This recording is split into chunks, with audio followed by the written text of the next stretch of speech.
you can see how the repulsion due to the extra relativistic electric field can cause these types of geometries and these shapes. So which frequency is this that you're putting in to get these three DC? Like DC, and you're getting alpha, omega, the swastika, and the ohm out of this. Go back and show that again. You're onto something. Okay. Please now go ahead and tell me what you want me to see, or what you want to see, and what you want me to show, because I have no problem going into this even deeper. Back out a bit, yeah. So we see the full spectrum.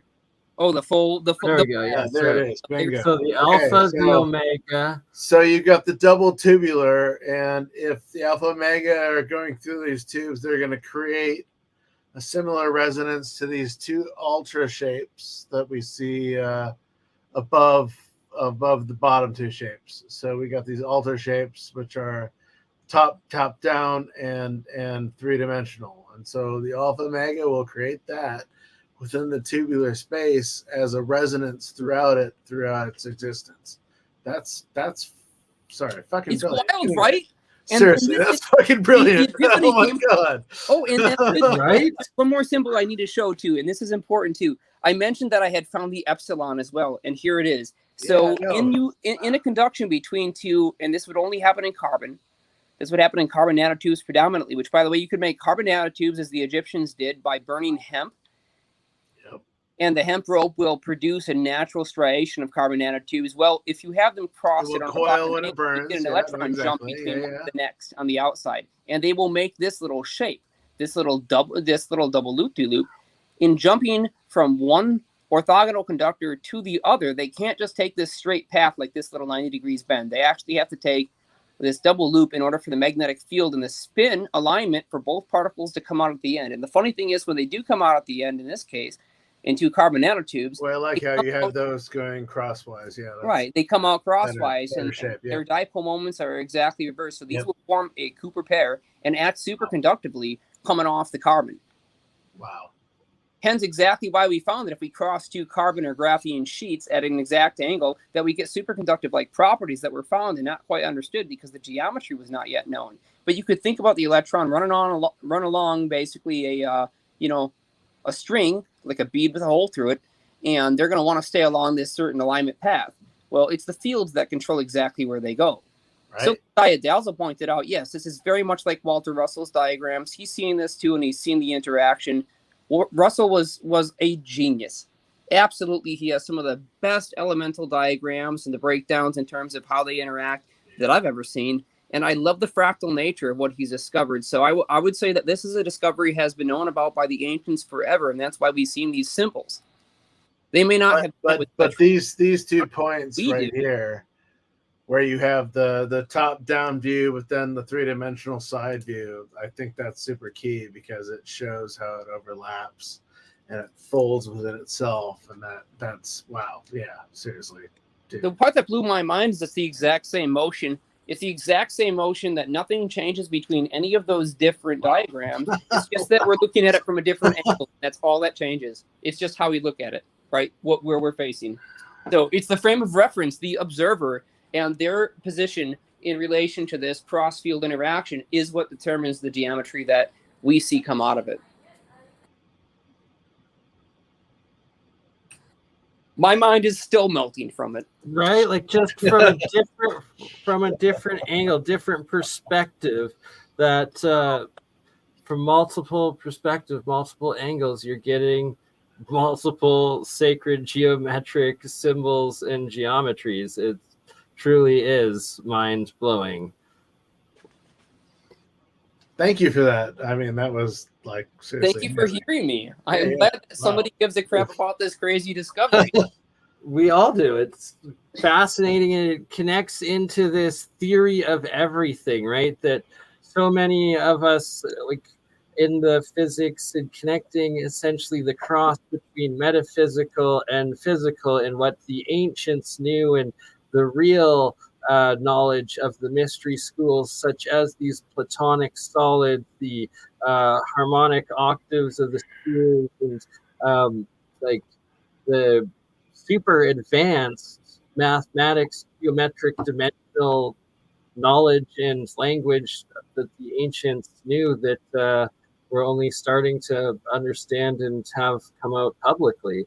But for instance, the Twister, the Masonic initiation of the third degree of the Twister that was in the APEC presentation last month.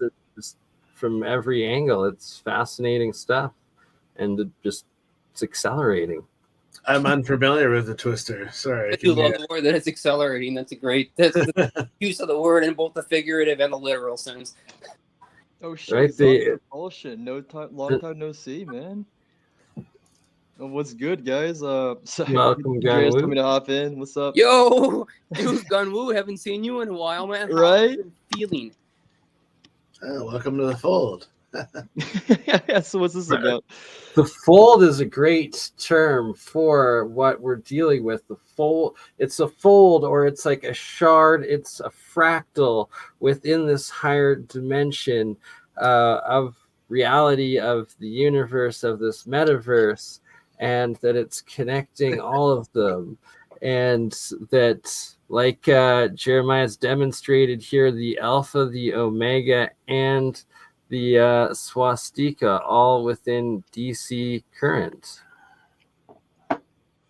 Now, I do want to point out, too, and this may be important for experimenters to know, that the likelihood that this event will happen in terms of the evanescent wave interaction becomes more and more likely as the impulse speed or the rate change of the current flow rises. And so if you give this Tesla impulses between two cross conductors compared to your continuous steady state DC, the likelihood will go up by orders of magnitude that this effect happens, because when you have a fast impulse traveling down a conductor of any material, it's more likely that the electrons will travel around the outside of the wire instead of moving through it, since that's the most efficient way that they can travel due to the fact that they're repelled from each other and following that geometric field amplification due to relativity. So you're kind of describing the sun. So what's your thoughts on that? Well, back EMF is a great way to do it. Bedini knew that. You've got a bunch of people that have played around with the back EMF. I mean, it's kind of like the thing that all the free energy guys have talked about for all these years is you have to use this extremely fast impulse, because when you do and you have the right field interactions, you get the emergence of this other phenomena that doesn't otherwise take place for the most part. Yep. And they were saying that it would create, the possibility of the conductor actually being warm, but yet when you tried to feel close to it, it would be cold and it would be pulling in temperature from the surrounding ambient. That this is where you gain huge extra voltages, where with only a 3-volt input, you may get as much as a 20,000 volt back EMF impulse out of the same winding with only 20 turns. And so we've seen all these kinds of effects before. And they happen the faster that your impulse speed is, the faster that rise time and that fall time is. This is where the stuff seems to emerge out of. And I think it's just because you have this relativistic kind of interaction. Were we talking about the Phoenix event? About the what? The Phoenix event? No. What's that? Free solar output. Gotcha.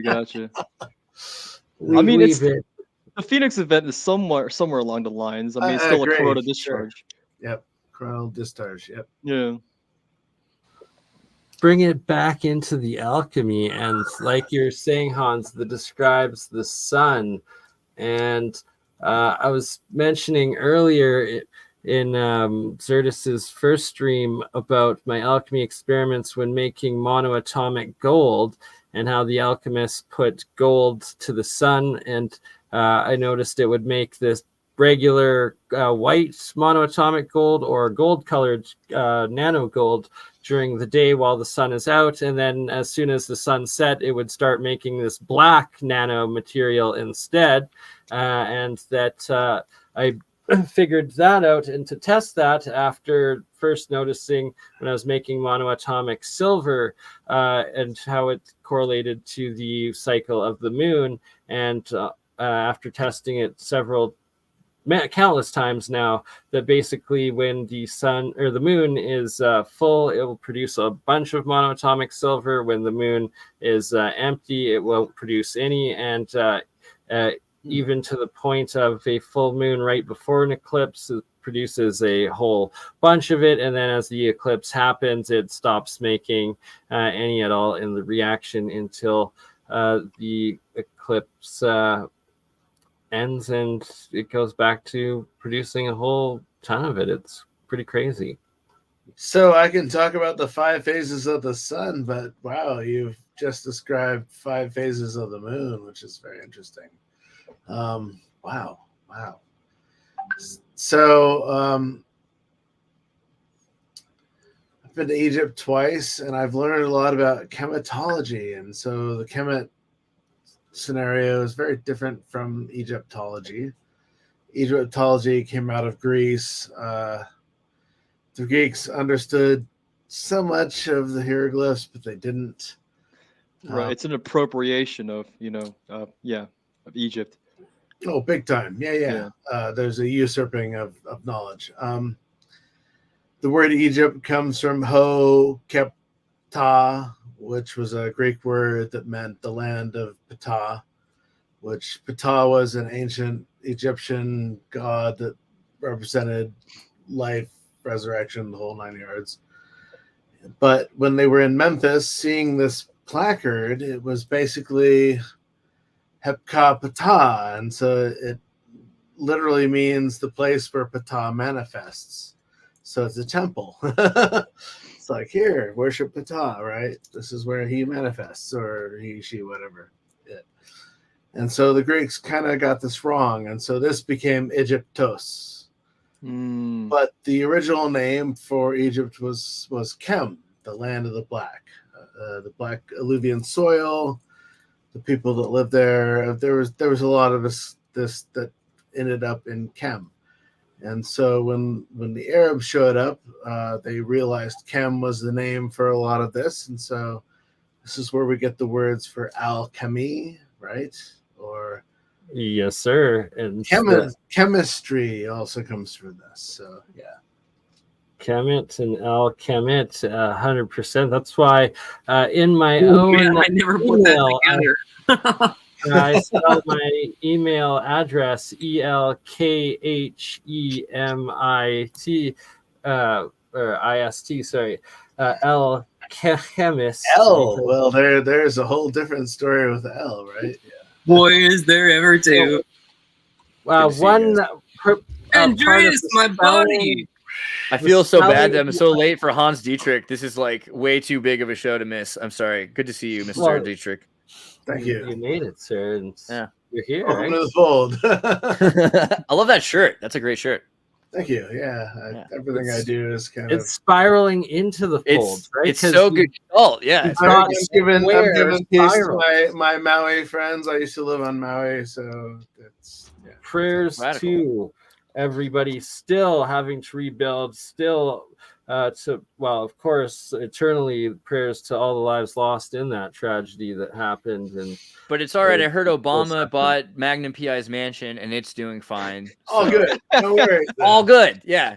I'm sorry, I got here late. So meanwhile, let's go back to the fold. So into the linguistics of alchemy and Egypt. One of my theories of Egypt is like energy gypped. The Egyptian energy stolen, and that it was stolen when they removed the ark out of the pyramid, out of the king's chamber there, when Moses. We're jumping ahead, man. Really, man. I very much like this train of thought. But you're spot on with that. No, you're spot on with that. So the Greeks call it ho kepta, which came from hepkapata, and then it became Egyptos, and now we know it as Egypt. But the ancient name for this land was Kem. The land so why not Kemet? So that's the question. Kemet, same thing. Correct. So is the T silent though, or because it's interesting? There's no vowels. It's all Chem. Yeah. So this is interesting because you've got like the word for the, which you don't usually have to keep by the end of the Middle Ages, but alchemy, and algebra, This is all the Arabs afterward, they're studying the Kemet original, So some of the early languages in Kemet were Suf, the Suf language, and so you find this in where the Dogon tribe is. A lot of them would be considered ancient Kemetians for sure. Yeah. And the Dogons, what? They had diagrams scribed on their huts to explain subatomic particle interactions that they have no business knowing about. And when you ask them in a very direct way, where did you learn this? They say the sky people came down and told us. The Namo, yeah. Not only did they tell them that, but their dances are all their. It's like how do I describe it? It's the rotation of the bipolar.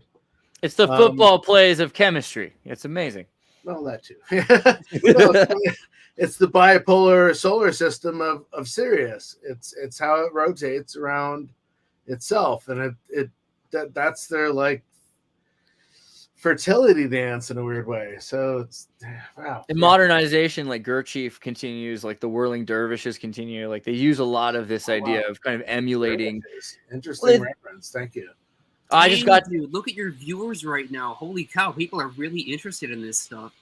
Nice. We've got a lot of viewers going on right now for a super late night, middle of nowhere stream. Right.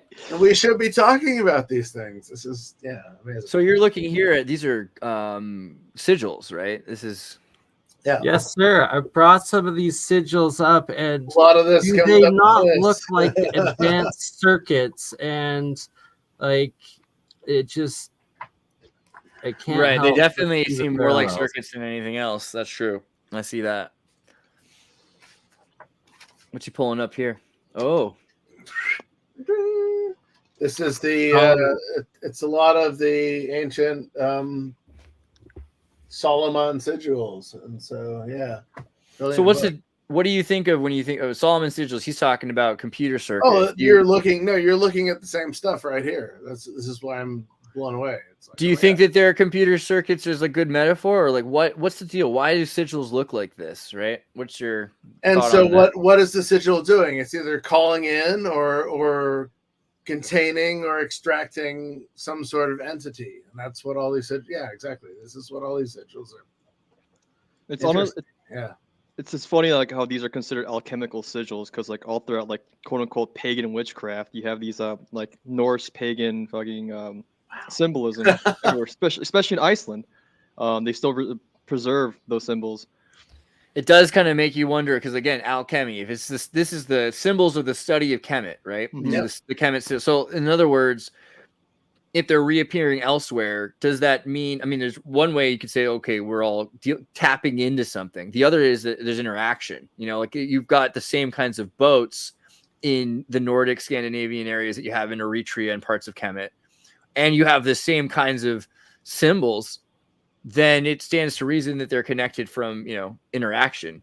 Correct. So weird, kind of off topic, but on topic. Do you know about the OdySee?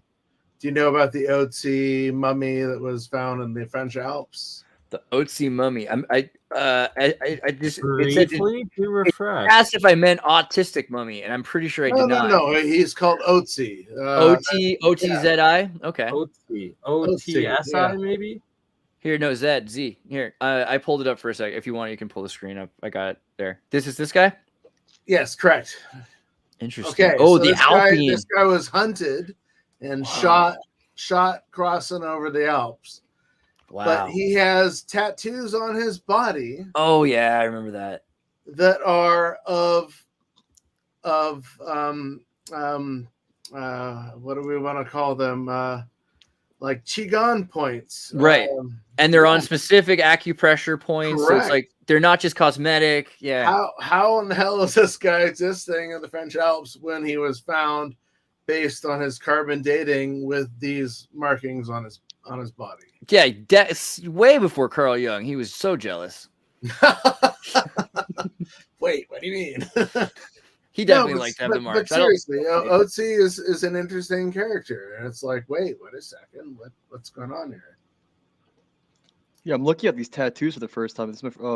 I knew there was tattoos on it, but I didn't know about the acupuncture. They're all like boom, boom, boom. Yeah. and they're all done with. So they used what was it, like crushed beer? They used crushed rock and ash, right? It was charcoal and something red, some kind of red stone that they crushed, and so they're injecting it. Lasted so long is amazing. Well, I mean, because it's not just ink. I mean, this is like the Voynich manuscript. It's really good reference. Thank you. Wow, amazing. Well, written using kind of the materials, right? Like all the paints in the manuscript are alchemical. Yeah. Well, sorry. Go out. You're thinking of it. What are your thoughts on that? No, I've just always thought, oh my God, here we have all these, acupressure, acupoint points, on a body in the middle of France that predates any of this in this region. It's like, were we more connected than we should have been? Well, it's also funny thinking about like the last 30, 40 years of like hipsters, because you've got tattoo culture and it is really cosmetic. I mean, you've got Irish people going to moon gatherings that come back drunk and they're like, what did I do? There's a dude with a hot dog next to Baphomet on my back. I mean, and so you've got blood rituals. I've seen like tattoo cover-up videos. I don't like tattoos nearly as much as I love tattoo cover-up videos. Watching someone come in there being like, my wife, my fiance, my family, they won't let me back in the house until I get rid of this tattoo. I find a lot of pleasure in that. I'm sorry, but like the blood ritual part matters, right? Because you more and more they're starting to recognize, like they're like, oh, I should be careful if I, they're discovering Occidental philosophy. Like I should be careful what blood ritual tattoo artist I have. If I get a tattoo artist, I'm going to be tied to that. New Agers even know this someone tattooing a demon portal into you. Yeah, maybe don't inscribe your curses onto your own body. Seems like a pretty stupid idea. Dude, I want to put like men's room, but in Chinese. On your ass. Men's room. In Chinese. Yeah. I don't know. It's weird. Like tattoo culture kind of blows my mind because it literally became celebrated by media. Like Limp Bizkit, like every day we got a new tattoo. And so there's a whole generation of people that are just covered in sigils. I would draw stuff on myself, and my friends at art school were like, dude, we're going down to the studio tonight, we're gonna put that on here. Like, no. Right, yeah, it's way cooler to have Facebook updates than tattoos. I'd rather change I want those like temporaries all the time. Why isn't that more common with adults? Temporary tattoos, little sun on my face, that'd be cool. I'm sorry. I mean, but the Voynich manuscript, they actually made the inks out of like alchemical processes. Like these are using minerals, using emerald and things like that. And so oils the essence out of it, right? But we still don't know what any of it means, and that's the most amazing part of the Voynich, right? The lost higher languages. Is there anybody doing AI on that? I feel like there's got to be, right? There's got to be somebody who's using AI to figure out. I've wanted to forever. I've suggested it many times. That's the next episode. We got to do with Thomas, Paranoid American. We'll get into it. Maybe Charlie. He's got the linguistic model of Chat GPT-4. But yeah, it just blows my mind how advanced like the knowledge goes into these alchemy symbols, and that it seems like these geometries, the shapes, the energies of it all, the direction of it, it's more than just this ritual. It's actual the power behind it, I guess, and creation. It's starting to look a lot more like many of these symbols, and maybe not all of them, because these have come through history and they've been adapted, right? But I would bet you that many of these in their early stages in the beginnings were physical representations of the motion that must take place in order to have a certain type of event or a transmutation or field interaction. Yeah, a lot of these things are brushed in sand. You have center top the icon symbol of feminism right there, or feminine, right? It's the circle with the cross. Yeah, right here. Yeah, this directly comes from literally St. Christopher. Sorry, no, the Ankh. Okay, seriously. Yeah.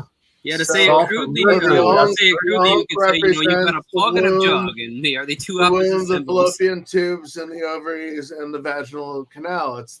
Oh yeah. You got to put the plug in the jug. Close the circuit, and then you have life.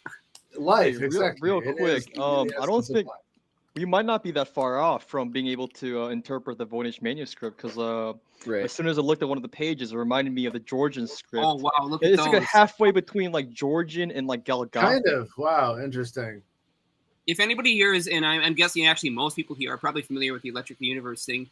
3/4 of those symbols on that page right there are plasma effects as viewed from the side, and they turn on a very large scale in the upper atmosphere. Go back to that. Yeah. Oh, And these are like Icelandic fractal staves, ray yeah. antennas as well. Like it's This is what I was mentioning Yeah, not earlier all of in them, the but private a lot chat of about them the are. Icelandic magical staves. This is a lot of what you see in this book as well. Yeah, It's this like, holy imagery shit. appears all like they're all throughout Norse Slavic countries, and especially Iceland, because they're one of the most prominent witchcraft nations in the world that actually preserve that culture. Are you talking about the ice mage thing that you said? No, the Icelandic magical staves, the one we're looking at right now. Yeah. Oh, okay. Because this only exists due to the preservation efforts of Icelandic people, because the Christians were trying to get rid of this entirely. Right.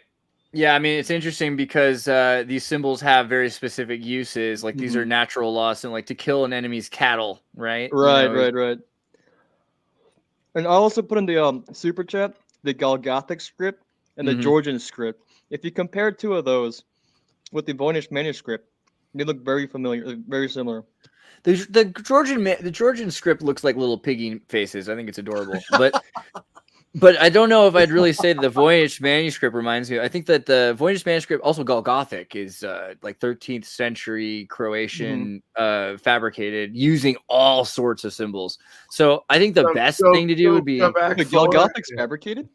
Well, I mean, it's synthesized. It's made by priests. That one, yeah. I wanted to look at that one too and talk about the Sumerian symbology too, because the Sumerian culture almost 12,000 years ago, the fact that they said everything that they learned about agriculture, architecture, right, structural design was taught to them by visitors again that came down from the sky is just wild, and it permeates their entire culture. It wasn't like one report, but we have over 130,000 artifacts from Sumeria containing these marks, and they say it all comes from above.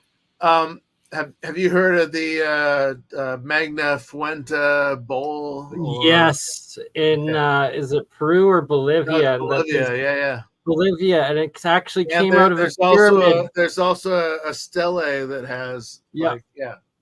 Yeah, here we go. And but there's actually hundreds, if not thousands, of the artifacts now out of the adjacent pyramids that have all of this Sumerian writing inscribed into it, and that it's modern.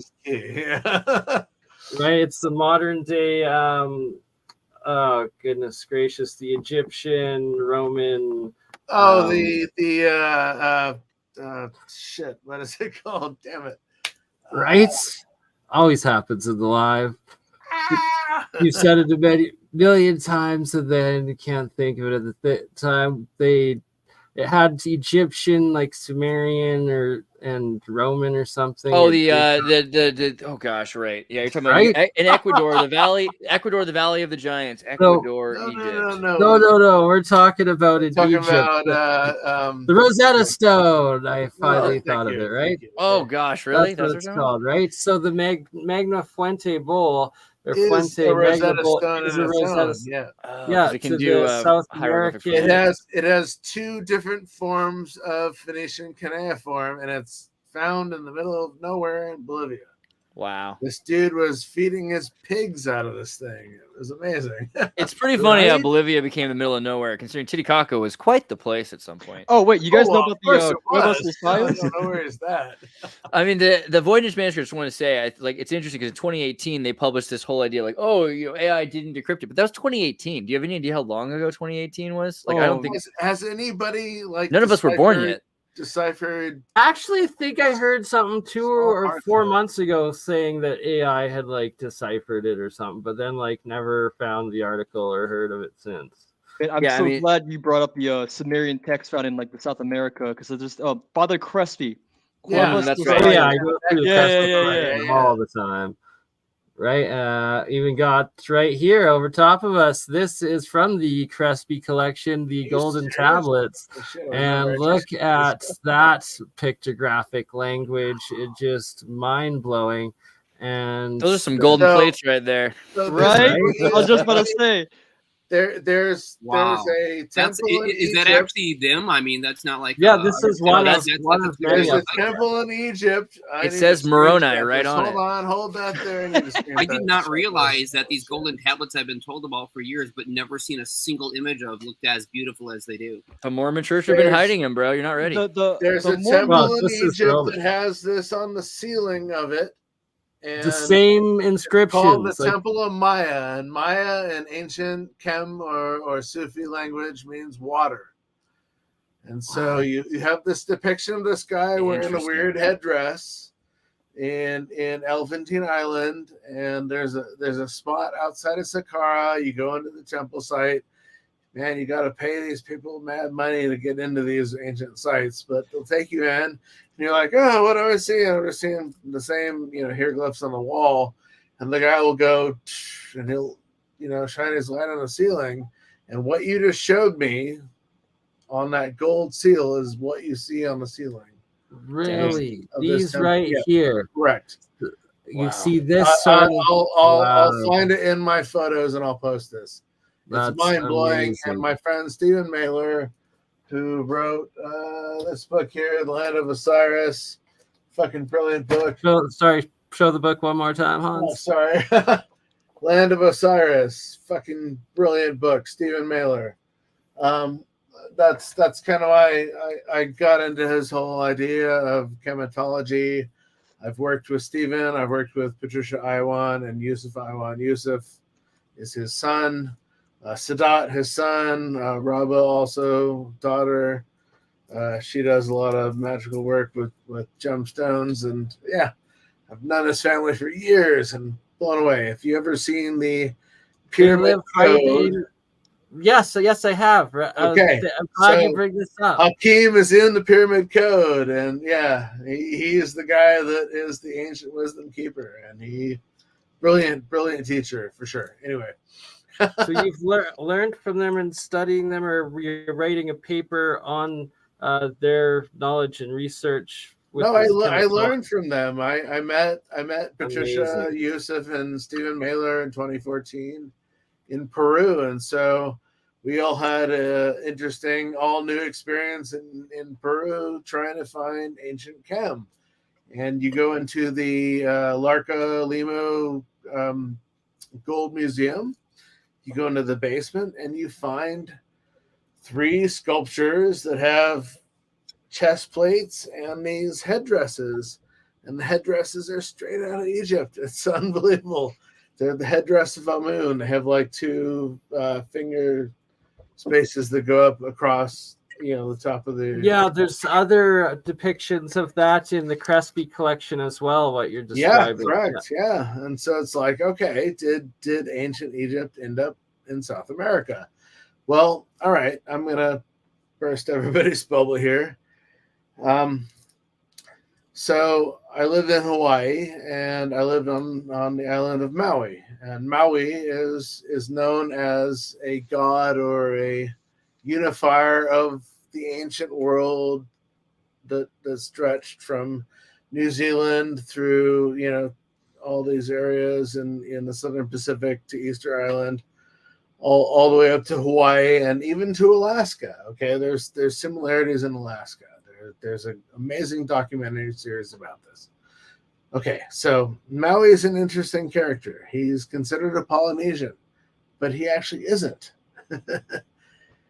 He's a 2000 BC year old admiral of the sea that was a Cometian or an Egyptian for that matter. His name was Maui, and he unified all of what he conquered, going literally down through the Red Sea into the Indian Ocean and out, and colonized all these lands. His name was Maui.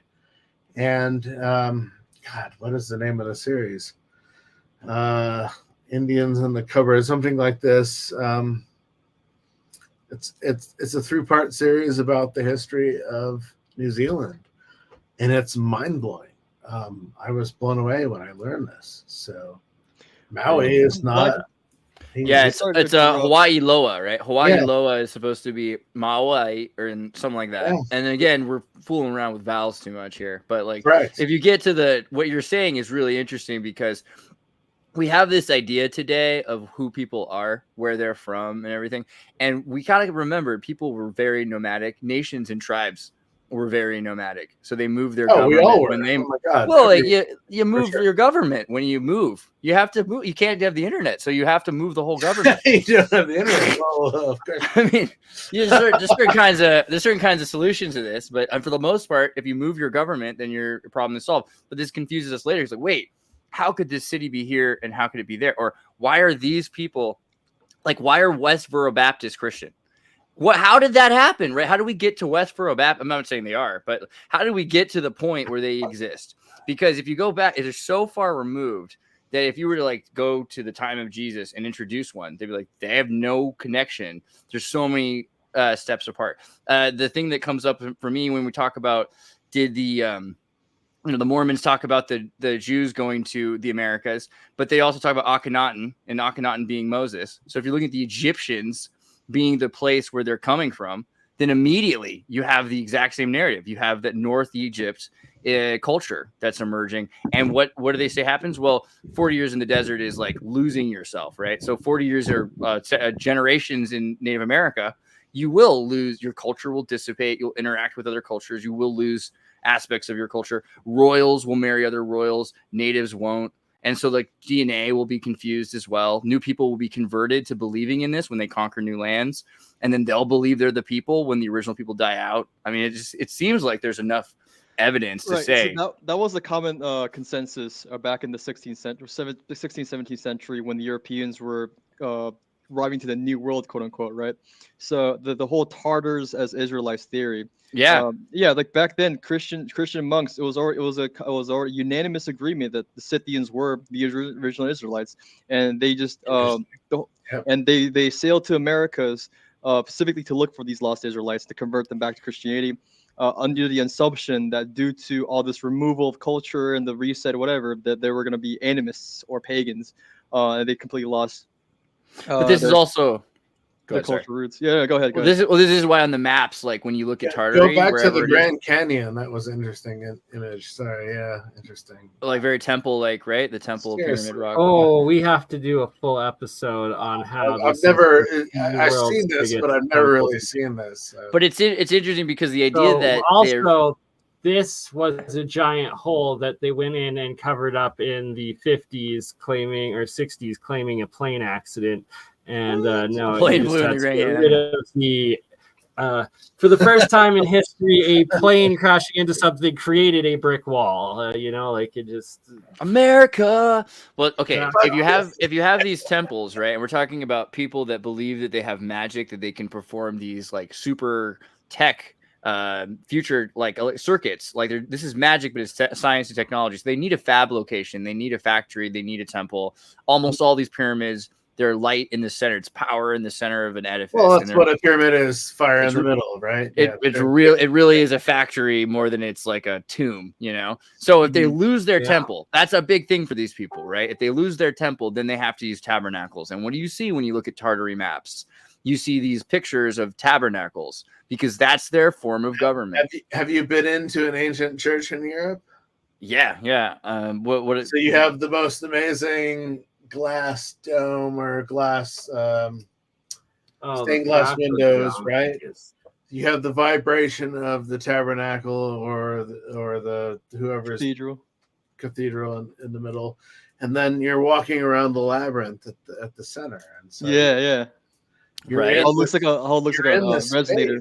Yeah, exactly. You're in this, and they preserve the climatic tones in the windows, so you know which tones to play. Right. Correct. Yeah. Another thing I wanted to mention, Hans mentioned New Zealand. So I recently came across a documentary called The Redheads, where like there's this tribal matriarch in New Zealand who's Maori, but through DNA test was confirmed to have Persian DNA. Azerbaijan and right, exactly, dude. It's absolutely insane, and yet people completely deny that. Like the anthropologists in modern academia. Oh, the deny there's- knowledge only existed 800 Right. years ago, but we have 2,000 years of lineage. What's going on there? Yeah. right. Yeah. No, thank you for looking that up. That's I was just thinking also like the Ponturi and the Moriwari, right? Because like the legends of the Mori are like that there were a redheaded pygmy people that were very short and that they ate them. right. Correct. Yeah. Yeah.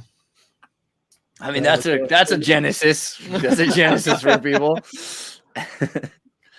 Yeah. Also, the British only arrived after the Maori like 2 centuries to 6 centuries max, right? So it's they were really close to each other at arriving when the Maori got there too, which is it changes our idea of their history.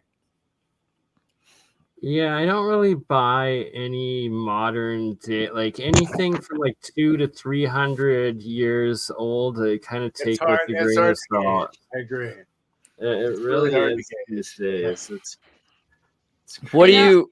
I know this might not be relevant to lost histories of the world, but I just wanted to chime in and say, hello, Gunwoo. I see you rocking the pink with no fear, and I Hell respect yeah. it. Right? Yeah. I think he fought hard enough for this country that he can wear pink. I think that's not how that works. I think. Like John Wayne did that, right? Regardless, yeah. Hey, let's just say he makes it look good. He does, yeah. And Thank he you. sounds really good too, obviously. The audio on whatever the heck those pink headphones are, it's coming through really clear. So can't discredit it. Yeah, no, these are just gaming headphones, bro, from Razer.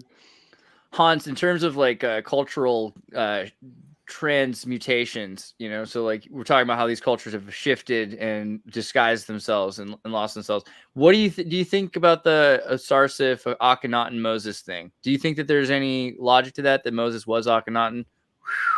So the Rosicrucians get into this big time. So I just a little bit of my background. I grew up in Kemet, Nepal for half my life. Nice. So I've been in this whole region, and I started getting into these other ideas like early on. So 2014, I went to Peru. 2016, I went to Egypt. 2018, I went to Egypt again. And so you go into the museum and you see this statue of Akhenaten with the huge elongated skull, and he looks all bulbous and weird, and you're like, what is this all about? And yeah, wow, Akhenaten's an interesting one.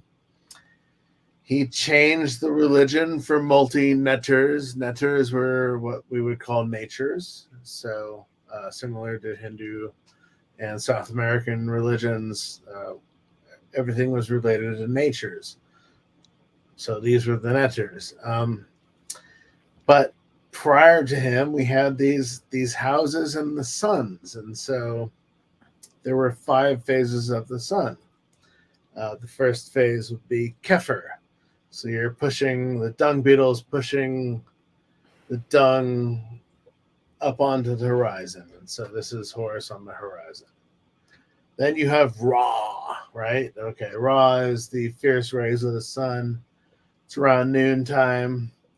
Everybody considers, ancient Egypt was all about Ra. And it's like, no, they actually had multiple phases of the sun. So then after Ra is Un. Un is like, mid-afternoon. It's not the adolescent. It's more of a mature phase of the sun. And then you have Aten. And Aten is the enlightened one, or the ultimate phase of the sun before you go into Amun. And Amun, or Amen, however we pronounce it, becomes the hidden. And so I love to quote movies, Luke Skywalker. So Luke Skywalker is Lucius, right? And so he's the sun on the horizon. And through the course of his transition, he becomes the Skywalker. And he becomes gray, and he meets his father on the horizon.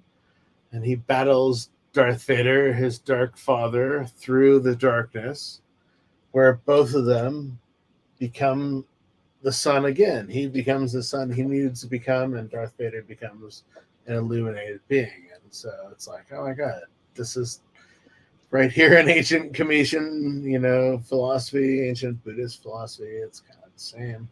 It's very interesting.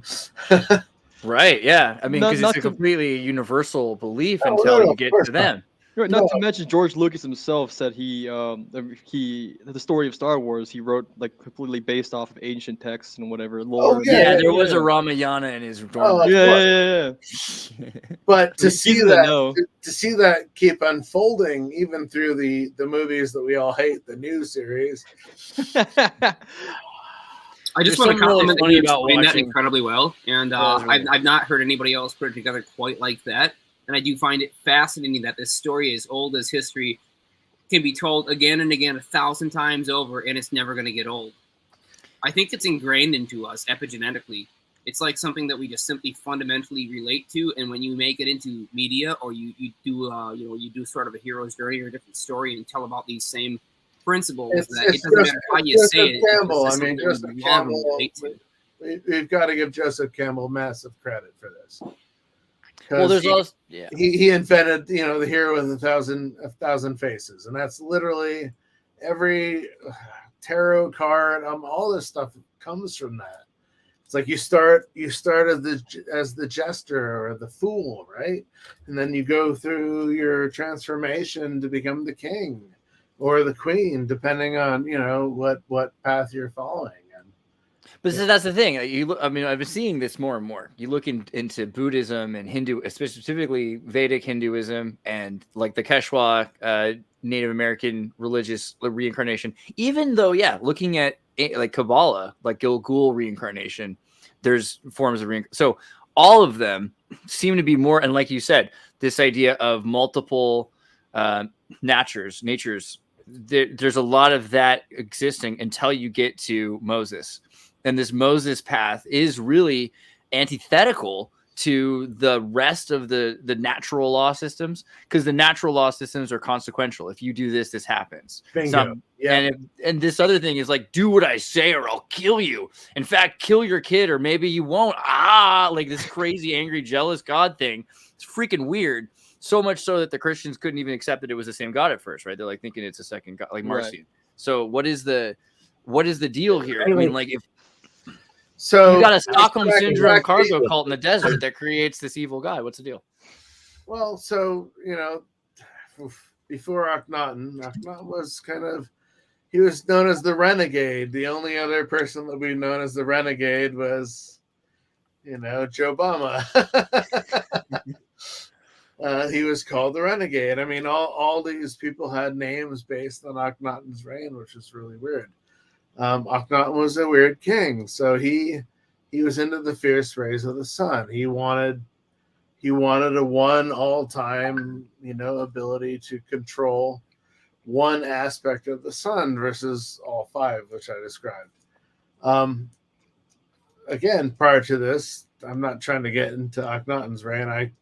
We'll get into that in a minute, because he's said to have stolen the Ark of the Covenant, and if you look at the dimensions of it, it would fit into the box in the king's chamber. And so it makes sense that this might have been a technological device. Just saying it. But if it touches you, don't you get electrocuted to death? Like, that's what I've been in there twice, and you're in the king's chamber and you're toning to E, but you get in the box and you're toning to F, and it's like, whoa, weird. I mean, it's like a whole different frequency of the box.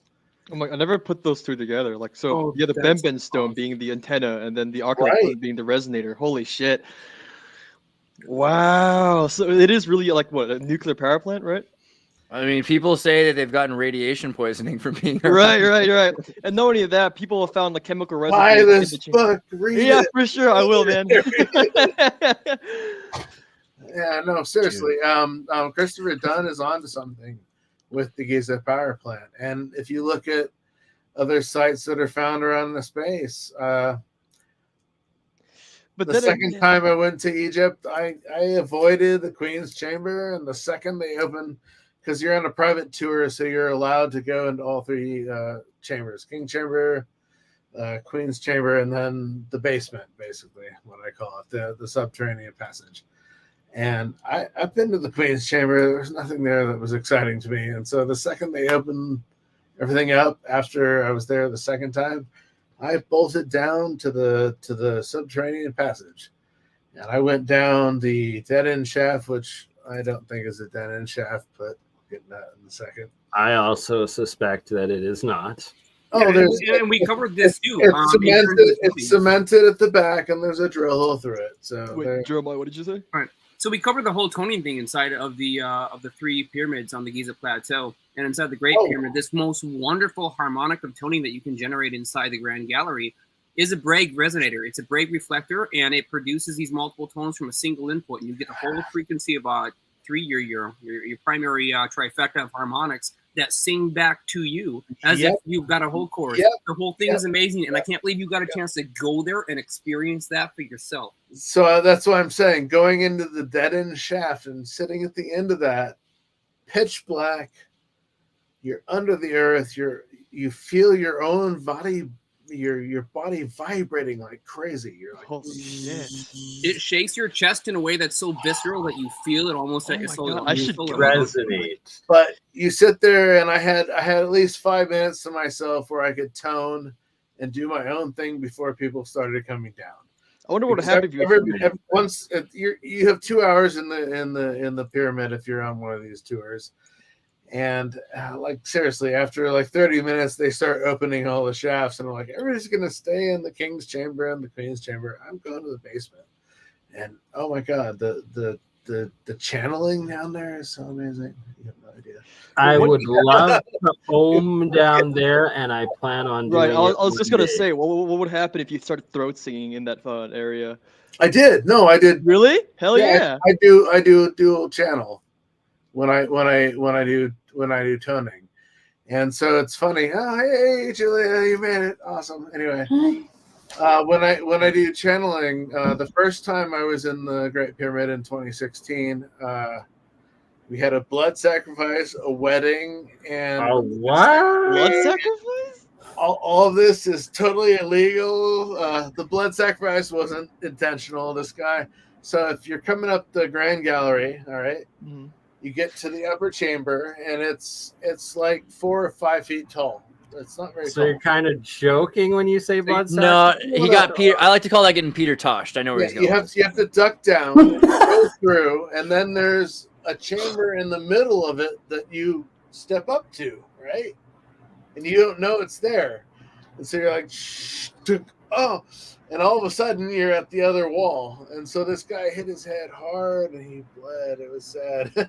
And so he's ending up in the but ordained by the celestial chamber. He's bleeding. I'm like, oh, we got a blood sacrifice. Okay, you didn't actually die. There we go. Then my you don't have to die with a blood sacrifice. But my friends, you've been doing it wrong. Blood ritual. I see sacrifice. I think you're sacrificing someone's life. Yeah, no, just a bit of blood. No, yeah, you just it's totally different. It sounded blood into the accidental, chamber. so the Blood offering. Field and blood. I can respect blood that. offering. Tell him. Wait, did you tell him how you smoked weed down there? What? And how it Don't get poor. He's gonna get thrown. No, that never happened. Like, don't give authorities reason. Paging the Mossad. Then my friends got married. This couple from New Zealand, they got married in the king's chamber, which is totally illegal. You can't have religious ceremonies. It's a Muslim like temple. Yeah. The guy was like, oh god, he was like doing the head plant. And then wow, really? He had to like turn his head while you did it? Oh, that's so brutal. Then we did Om chanting, and we were trying to resonate the room. And he put his hand into the box, and he was blown away. He was like, oh my god, I feel it. Yeah. But so it was super amazing. Anyway, that's why I say I've done it all in the Great Pyramid. But like your vibe is it's not. Do you think that there were dead people? I mean, at some point they probably moved a couple bodies in there, right? But like for the most part, it wasn't a tomb. It was a factory. Never a tomb. Never. Yeah. I mean, I would have put someone in there eventually, like, or somebody would have got killed in there. I can see how dead people would have happened at some point in a factory. At some point, I'm sure they did bury people in there, but it was not originally. Not intentional. Agreed. Yeah. The thing I wanted to ask Hans is like, I don't know if you're familiar with flamenco at all, but just like the stuff that people like the Tartaria community says, especially Ewing, about like how like ancient Egyptology, like ancient Egyptian like artifacts, like the pyramids or whatnot, were all fake or built by European colonizers during the whole biblical archaeology era. So, like, are you familiar with that at all, or? I've heard every theory. I have books on my shelf. Yeah. Julia, I think I can hear your keyboard. Oh, sorry. Because there's a lot of photo evidence of like French and British expeditionaries hiring people in the local area to build certain things or like relocate temples. We have all these construction photos. Just wondering, like, there is that primarily. There's two aspects of that. Okay, so the Germans came into Egypt and they found a lot of these sites buried under massive amounts of mud flood or desert or whatever we want to call it. Okay. Sand, seas. So you go to Luxor, all right? Luxor was buried under the sand, and they built a Muslim temple on top of it before they realized it was even there. Right. Clever. So the Muslim temple is still on top of Luxor,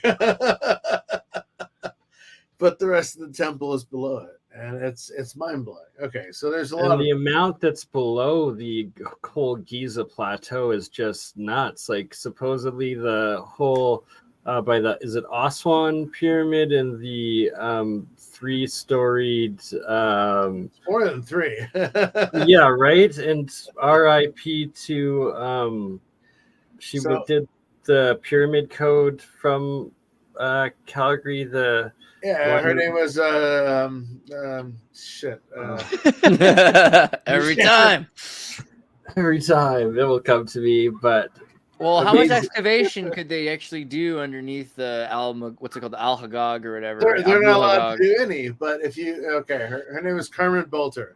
Oh, nice. Yes, that was good. I tried to distract you when you got that one. My father in the anthropology department at the University of Calgary. Okay, anyway. Amazing. Small world. She died sadly during COVID. We won't get into that. If you ever watch Dark Journalist, she's been interviewed on Dark Journalist a few times. So Carmen did the pyramid codes, and she interviewed Hakim.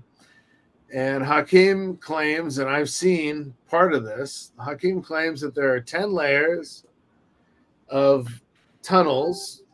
So that would be 20 layers because you got to have space in between all of them, basically, that are the size of semi-cars, all right, or semi-trucks, the back part, right, that go from the Giza Plateau 18 to 50 kilometers into the western or eastern desert.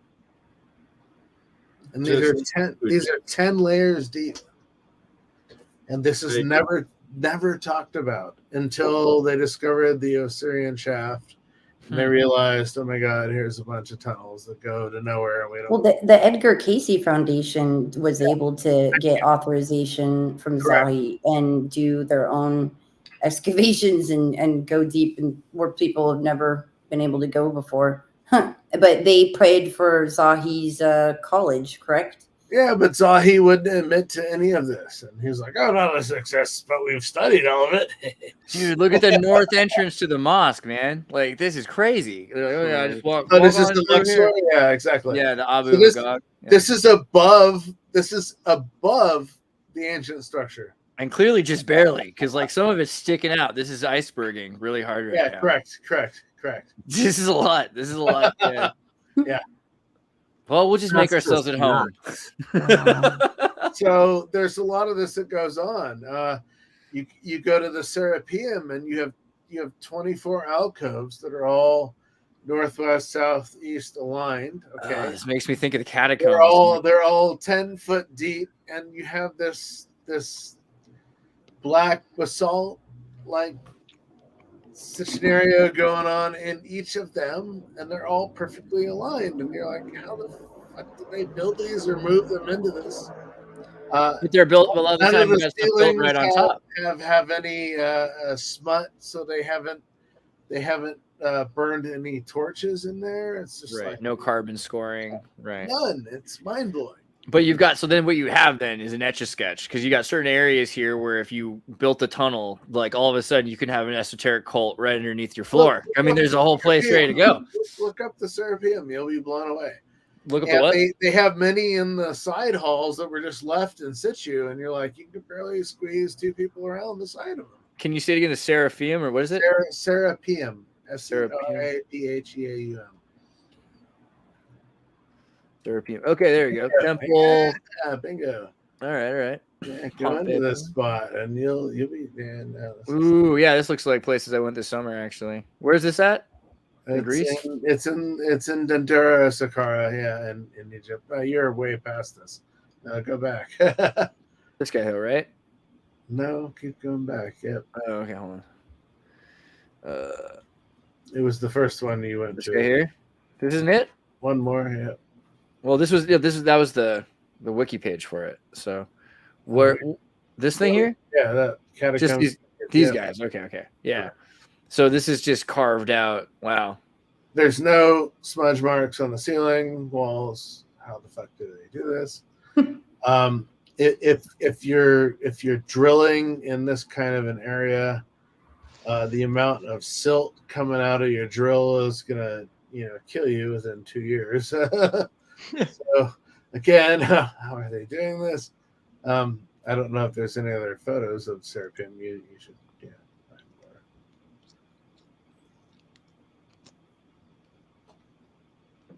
Yeah, here we go. All right, so each one of these, there's 24 of them, are sunken down like 4 or 5 feet from the main tunnel. Bruh. Right? And like there's no way for that. They don't even fit through the doors. Arthur C. Clarke is going on here. What you see here on the left is artificial. That's been added since. Okay. But these are sunken down 5 feet from the main chamber, and they're all perfectly aligned. So you're telling me this wood floor is an original? All right. No, of course. But other than that, it's a black basalt, correct? Or red granite, black basalt. This is this one. I've been inside of this one. All right. Yeah, okay, this one here. This is the one you can go inside of. Not Photoshop? The inside of it is perfect. I don't know how to describe it. What is this? Is this an altar? Is this a kid's play chest? All of this hieroglyphic on the outside is fucking bullshit. It's all they claim that they're for bulls. Years and years and years. Tombs. Yet there's single one piece precision cut 90-degree angle on the inside, right? Completely hollowed out. Okay, but are they saying feet long? It's just they're nuts. It's but you're saying, are they saying that this? Okay, what are they saying? Are they saying this is a Mithra cult? Like, what are they saying? What is it supposed to be? So our thought in chematology is this is where they would store seeds. This is a seed. Okay. All right. Yeah. So this is Yuya's fault. Okay. Yuya's vault. All right. You know about Yuya? Right before Akhenaten, right? Like the story of Joseph and the plagues and famines. Right. And so you've got Yuya is actually a real historical character. Look at how much space is there, and then how much you're creating a. It's a chamber, yeah. This is interesting to me because, so right before Akhenaten, when you got Yuya, and you have in the Ptahhotep divine maxims, it says, "I will not divert water," right? So I won't stop water, and then they divert water in that period for the Nile towards the Giza plateau. So when that happens, there's a major famine, which is pretty similar, at least, and probably is the biblical famine. Anyway. Wait, so why would they put a seed vault instead of pyramid if the pyramid was supposed to be like a pyramid and those granite things, all of it's electroculture, magnaculture. Right, yeah. So there's 2 of these in the hallway that you can barely squeeze by, and you're like, how in the fuck were they moving these things? I mean, right? They don't even fit that one's through not the the doors. one. There are 2 in the hallway that you've got to ask yourself, how is this even possible? How are they moving these things? Yeah. I mean, look at the size of those. It's huge. So the top is one piece, the bottom's one piece, and they're both from the same piece of stone. So they demons, bro. Solomon's magic. That's what Solomon's seals are for. That's what this is. I don't know. Maybe. No, interesting you say that for sure. Well, it's interesting just thinking about, okay, so if Yuya does where is that? Yuya. If Yuya does this thing where they have a famine, essentially because they divert the flood, and they predicted it because they did it, they caused it. So they have all the grains in a seed vault, then they're able to buy up all of the land around the pharaoh and put themselves in a powerful position that the pharaoh wasn't even in before this flood, right? Before this, the Nile was diverted. So, I mean, I'm seeing this as like a pretty real. Holy shit! So you're telling me catastrophe base? So we need to talk real quick about the pharaoh. Okay. Well, I was going to mention. So you're telling me like the orchestrated catastrophes and like Give real me estate a minute. acquisition. I'll be back. Hold on a second. That fucking Ponzi scheme has been around since the age of time. Wow, that's hilarious. Because much like we're seeing now, like with real estate, with BlackRock, swallowing up mortgage houses. So yeah, this playbook has been around since ancient Egypt. That's fucking crazy. Egypt had a thing where we have 4 seasons. Egypt had 3 seasons. Yeah. So they have because there's 4 seasons in Ethiopia. Because in the mountains of Ethiopia, the waters flow down with the end of winter into spring. So for Egypt, you just have summer, you have dry, and then you've got wet season. It's just like all of a sudden the water's everywhere. And so when the water comes, you divert some of the land that you've got to flood, and then you grow rice paddies in it, right? Like rice paddies look like you could also grow. That's not what I want. How about papyrus? PADDY. Oh, okay. DDI. Oh, this is even weirder. I don't know what the heck even happened here. Look at rice paddies, man. I'm all right. Here's the deal. You grow something in the soil, the saturated water. Soil. Wait a second. We're talking about Egypt's 3 seasons. You got a flood season. When the flood season comes, then they soak up the land, and then the land can grow, and then they harvest it. And then the next flood comes from Ethiopia through the Nile. So there's 3 seasons, right? But if you cut that off, then all of a sudden, all these people that are just using the land that's near the water that they're actually like harvesting from, that can't happen. So they have to trade in their cattle for grain, and then eventually they're literally just serfs, because like, look, all right, you don't own anything, just keep using your cattle, keep using the land, but it will be ours, and you'll just pay a tax on it. And that's how the pharaoh, as a kingdom or family, ends up in control of everything, because everyone has a social contract where they admit that they need to give them everything they have in order to get the food. So I'm gonna blow your mind. All right, let's do it. I'm right. excited. You're already blowing my mind, so thank you. So there were never any male pharaohs. Oh yeah, right. Cleopatra, is that the kind of point she wore the fake beard? No. The Cleopatra that we know of today was the 7th Cleopatra. So. All right. Okay. So the word pharaoh comes from the word per-ah.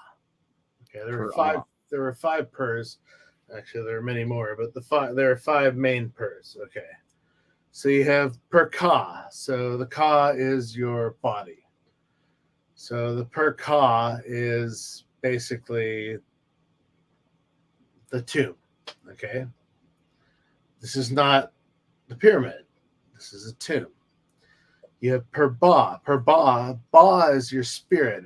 In the ancient Cometian or Egyptian form, it was your head on the body of a bird, right? So this was your spirit that traveled into the astral world.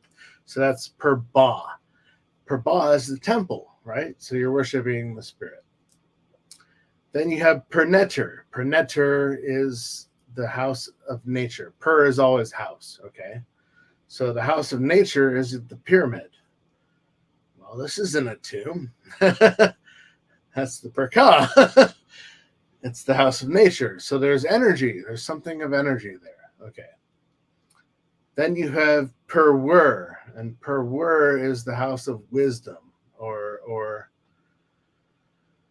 Osiris is a Greek name, but his Cometian or Suf or ancient Cometian name was per-wer or per-wizard. Okay. Usir was Osiris. And this is where the Greeks got the word Osiris from. But then you have the ultimate house, which is per-ah, the house of the woman, the house of the high house. And so there was no pharaoh because the pharaoh was per-ah, and the Greeks totally misconstrued this. And Right. So Pharaoh's not like a person, like a king. It's like it's the house itself. It's a feminine the house house itself, and Right, so yeah. it was a matriarchy. And we always are told they're smart when they tell us the history. Oh, in the time of Pharaoh, there was king so and so and so and so and so and so. Recently, they've started saying there was Pharaoh so and so, but no, they always say there's king so and so, and they're smart saying that because they realize that the house was the high house of the woman. And talking with Timothy Hogan, like he's one of the top-notch.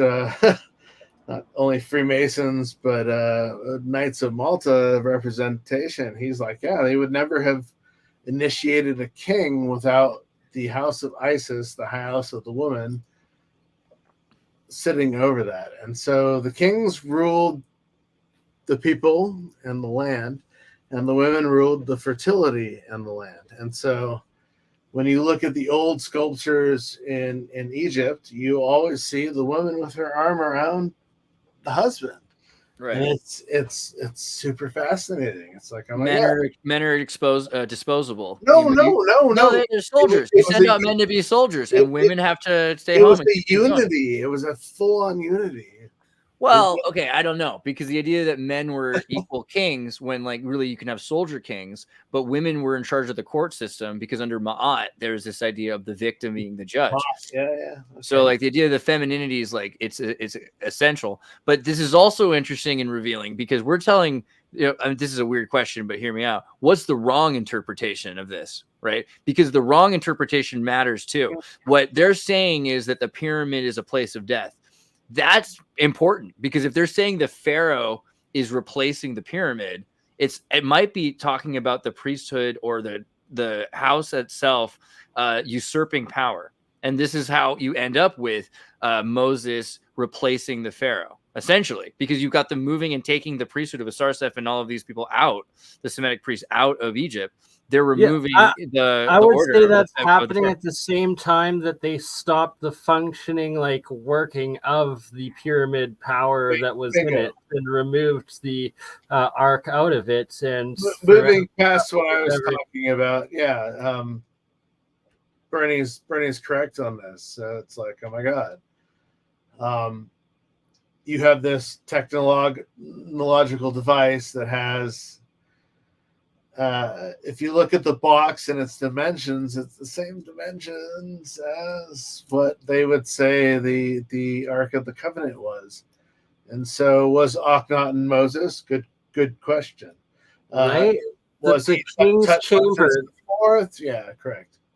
Right, the King's Chamber and the Ark of the Covenant have the exact same measurements, like whatever the boxes that remains in the center of the King's Chamber literally fits the exact same dimensions of the Ark of the Covenant. So, but who became the Temple of Death then? The Pharaoh, because you're saying par of life, it was the pyramid. So if it's now become the place of death because it was per netter, it was the house of nature. And so who was the house of death before?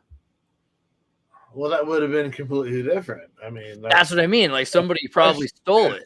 I think that sounds what it happened. You've got someone per ka or per ba. So you have the house of the temple, or you have the house of the worship, right? Or the tomb of the worship. So the tomb of the worship.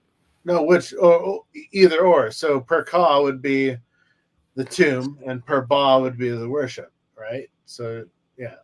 So yeah, I mean, it could be whomever was in charge of the per ba. The per ba took over the per nature, or what per ow, I think you said per netter. No, per netter. Yeah.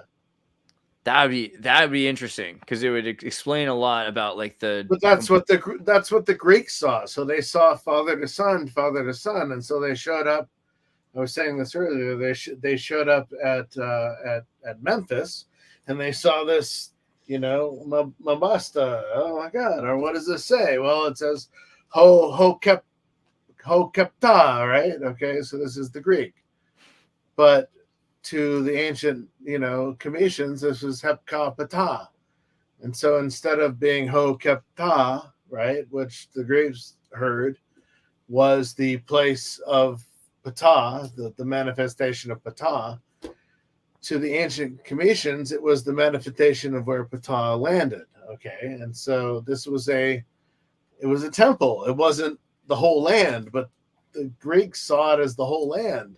Like they were in charge, yeah. Yeah, and so they saw, oh, this is the land of Ptah, the original, Zep Tepi, the original, creator of Egypt. And so that's what they saw. And so that became Hepka Ptah, Hyptos, Egyptos, and Egypt eventually. Right? So that actually makes it almost not horrible, because the idea of if it's Ptah, you could associate with Ptah Hotep. And so, like, yeah, the idea of Ptah Hotep, correct. Ptah Hotep's land is actually a pretty decent name for Kemet, actually. Well, that's where it was. Otherwise, it was Bu-Wizir, and that was the other name for it, or especially around Giza.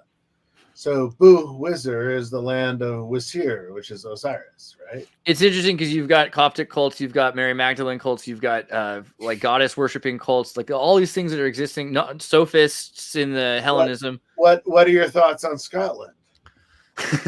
Well, yeah. What do you think of that? The Sinclair thing, or how far do you go? I don't know if you meant that Da Vinci Code, but Scotia. Yeah. So Scotia was Maritaten. Yeah, I believe the bagpipes. Akhenaten's daughter. The bagpipes come from from Egypt, and in the plaid tartan. The plaid tartan is patterns that we find in Botswana, yeah. So this is how I found out. Wow, you're on it, man. I love the bagpipe stuff is how I found out about the Phrygian migrations. How like the Druids were originally Phrygian and stuff like that. Like how people attribute like Phrygian accomplishments as Phoenician, right? But like if you follow the migration of bagpipes from Anatolia originally, which is how it ended up in Egypt, and then eventually the Rishat structure area, then the fucking Azores, then eventually Scotland and Ireland.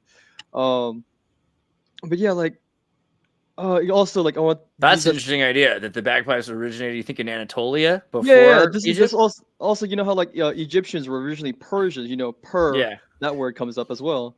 What do you think about that? Everyone was the original house, original motherland, Yeah. There's a spot, interestingly, in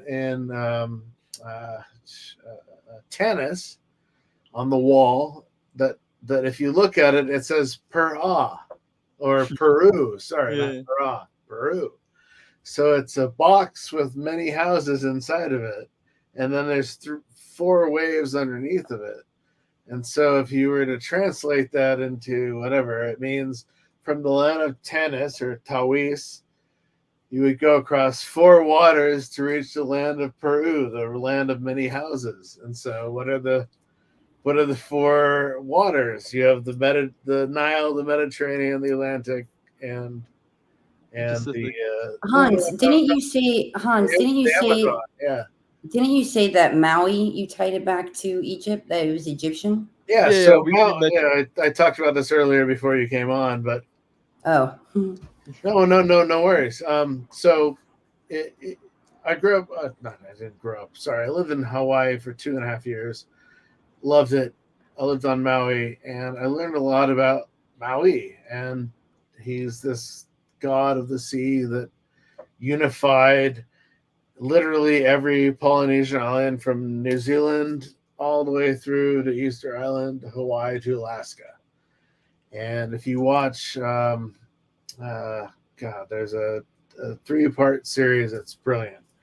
Why am I brain farting it right now? Skeletons in the Closet, something like this. It's all about the Maori culture of New Zealand, and a majority of them come from Azerbaijan and Iran, like 2,000-3,000 years ago.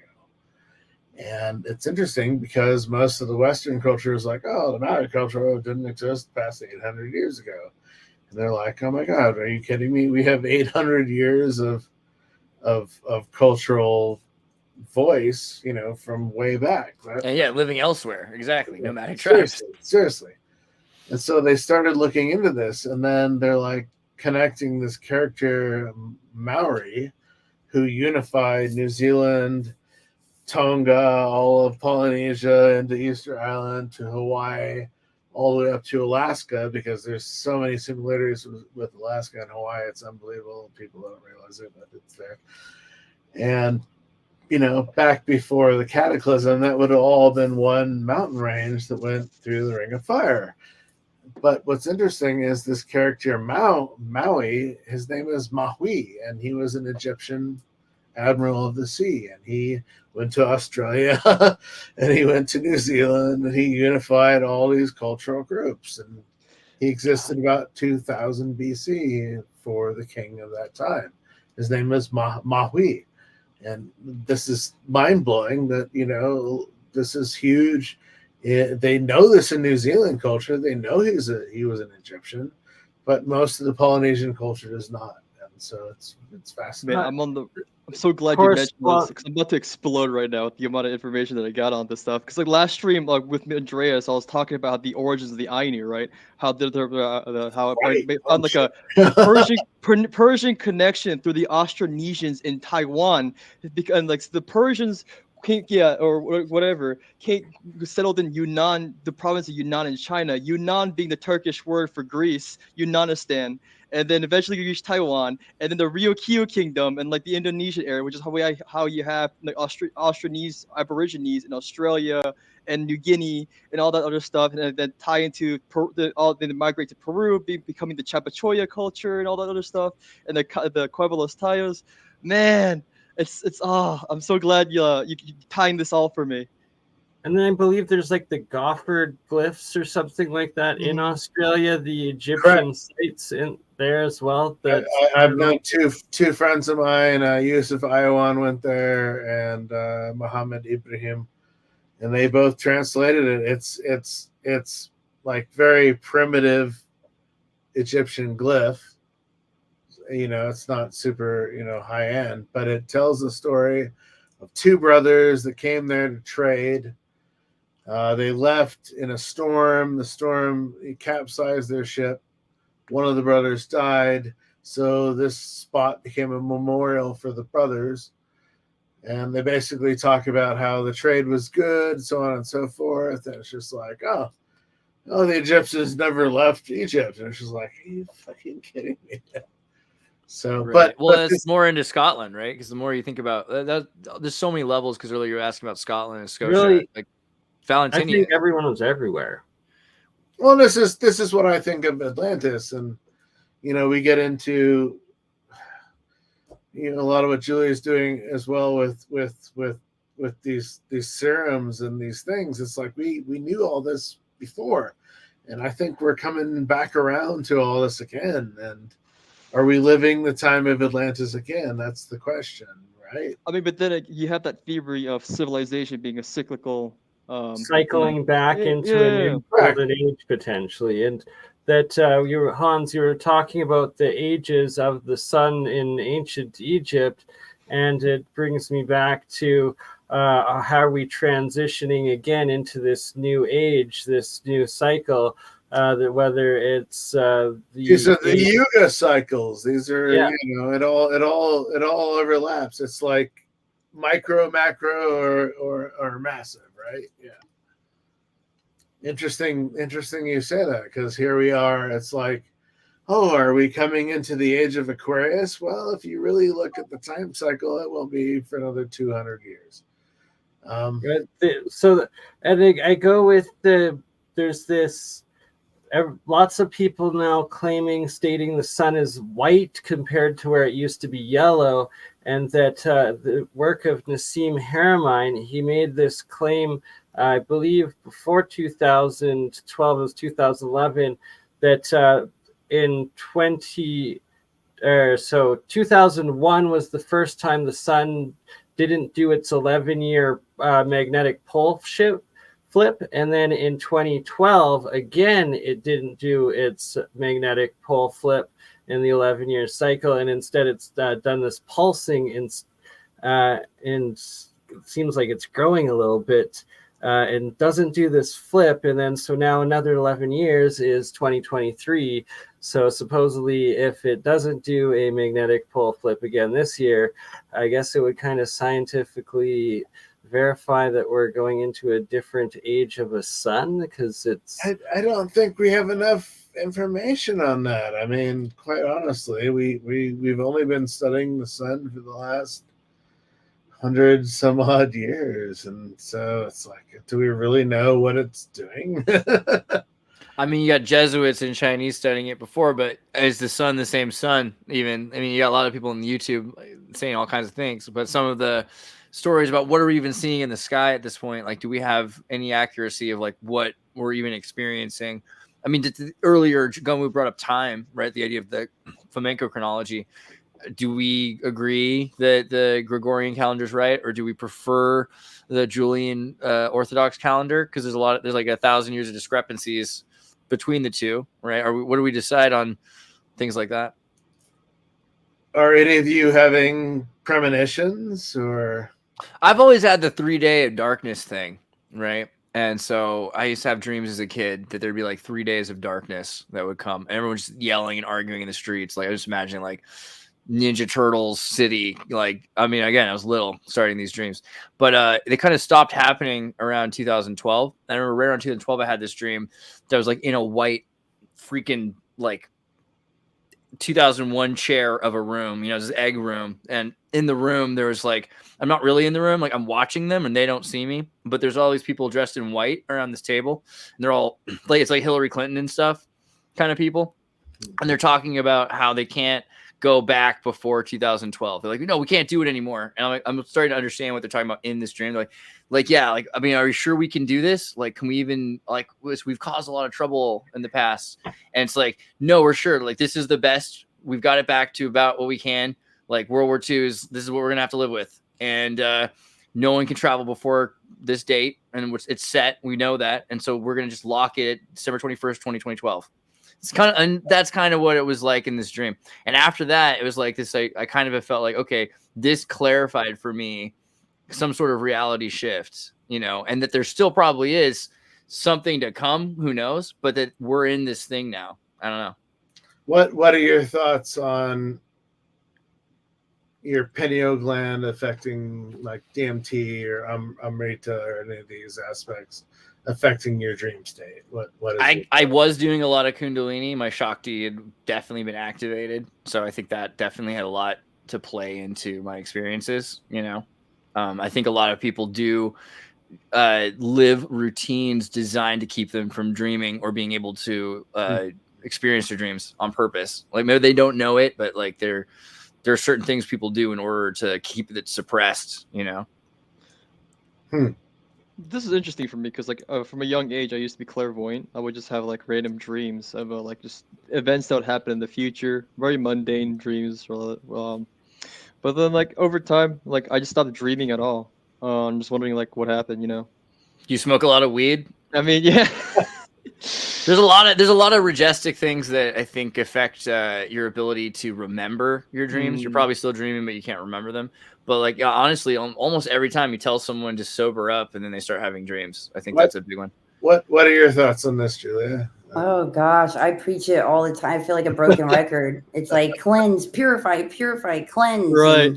And the profound things that happen. But even just meditating, I recommend like waiting it takes like 15-20 minutes, and you let like all the thoughts that come like a river, like where they come down and you let them pass. And then the true meditation and deep insight comes about the 20-minute marker, and that's when it really starts.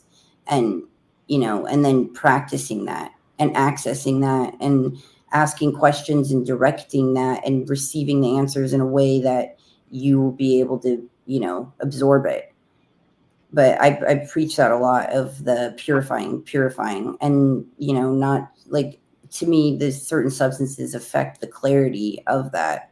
But yeah, like go, try to go as like eat as clean as you can and live as clean as you can. What is the best way to get into one of these states? Yeah. Eat clean. I think there's like different kinds of so this is something I'm thinking about a lot recently, is that there's different goals for different people, and you've got this is again the consequentialism, because you go into Hinduism, like, well, which god do I serve? It's like, well, what are you trying to do? And that seems so confusing.